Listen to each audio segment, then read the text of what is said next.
Hi hello வணக்கம் and welcome to the channel Anand ஆன்மீகம். அதாவது மரணம் அப்படின்றத பற்றி நம்ம ஆல்ரெடி 2-3 வீடியோஸ் போட்டிருந்தோம். நிறைய பேர் வந்து கண்டிப்பாக அதை லைக் பண்ணியிருந்தாங்க. சில பேர் ஃபோன் பண்ணி அதை வந்து விஷ் பண்ணியும் சொல்லியிருந்தாங்க. நிறைய நல்ல நல்ல விஷயங்கள் இருக்குது, இன்னும் கொஞ்சம் டீட்டெயிலாக போடுங்க அப்படின்னு சொல்லிட்டு. அதாவது மறைவு அப்படின்றது யாராலையுமே மறைக்க முடியாத ஒரு விஷயங்க. விதி அப்படின்னு ஒரு விஷயம் இருக்குது இல்லையா? இந்த விதியை வந்து வென்றவன் யாரெல்லாம் இருக்கானா அப்படின்னு கேட்டால் மனிதன் யாருமே இல்லை அப்படின்றது தான் உண்மைங்க.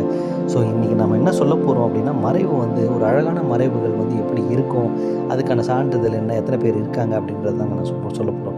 அதாவது கபீர்தாசர் அப்படின்றவர் பார்த்துக்கிட்டிங்கன்னா, தன்னுடைய மரணம் அப்படின்னு சொல்லும்போது, அதாவது நம்ம யோக வழியில் இருக்கவங்களுக்கு பார்த்துக்கிட்டிங்கன்னா, மரணம் அப்படின்றது அவங்க காத்திருந்து அனுபவிக்கிற ஒரு விஷயமா இருக்கும். ஸோ ஒரு மாதிரி ஒரு இப்போ இறந்த இடம் அப்படின்னு சொல்லப்படுற, இல்லை முக்தி அடைஞ்ச இடம் அப்படின்னு சொல்லும்போது, அந்த இடத்துல என்ன இருந்தது அப்படின்னு பார்த்தீங்கன்னா, வெறும் ரோஜா பூக்கள் மட்டும்தாங்க இருந்தது. அவர் டோட்டலாக மறைஞ்சிட்டார் அப்படின்றது.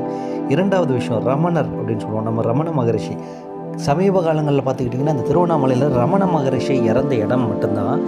இறக்குற ஒரு தருணம் வந்து ஒரு ஒளி ஒன்று தோன்றி நம்ம திருவண்ணாமலையில் வந்து அடிவாரத்தில் மறைஞ்சிது அப்படின்றது பொதுமக்கள் கண்கூடாக பார்த்த ஒரு விஷயங்க.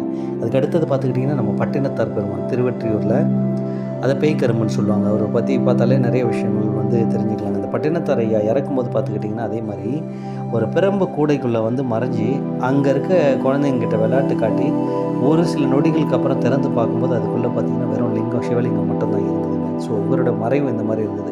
இவரும் தன்னுடைய உடலை வந்து நம்ம பூமியில் விட்டுட்டு போகலை அப்படின்னு சொல்லலாம். அதுக்கு அடுத்தது பார்த்துக்கிட்டிங்கன்னா, மாணிக்க வாசகர், அதாவது சிதம்பர கோவிலில் நடராஜர் சன்னதியில் எல்லாருக்கும் முன்னாடி வான்வழி மறைஞ்சவர் தான். அதனால தான் வள்ளலார் வந்து தன்னுடைய குருநாதரான மாணிக்க வாசகரை பற்றி பெருமையாக சொல்லும்போது, வானென மறைந்த மாணிக்க வாசகரை அப்படின்னு பெருமையாக கூட சொல்லுவாங்க.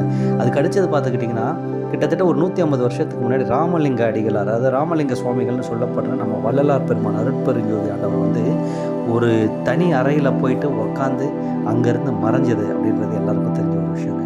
ஸோ அதுக்கு அடுத்தது பார்த்துக்கிட்டிங்கன்னா, பரமஹம்ச யோகந்தர்னு சொல்லிட்டு நீங்கள் வெளிநாட்டில் நிறைய பேர் வந்து ஒரு யோகியை பார்த்துருப்பீங்க.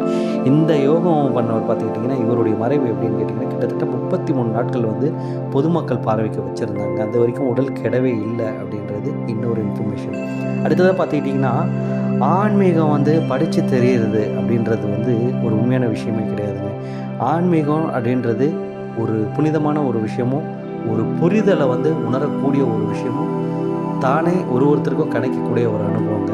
ஸோ அப்பேற்பட்ட ஆன்மீகம் அப்படின்றத தாண்டி ஒரு மனிதனுடைய மறைவு, இறப்பு எப்படி இருக்கணும் அப்படின்றது இதெல்லாம் ஒரு உதாரணங்கள்ங்க.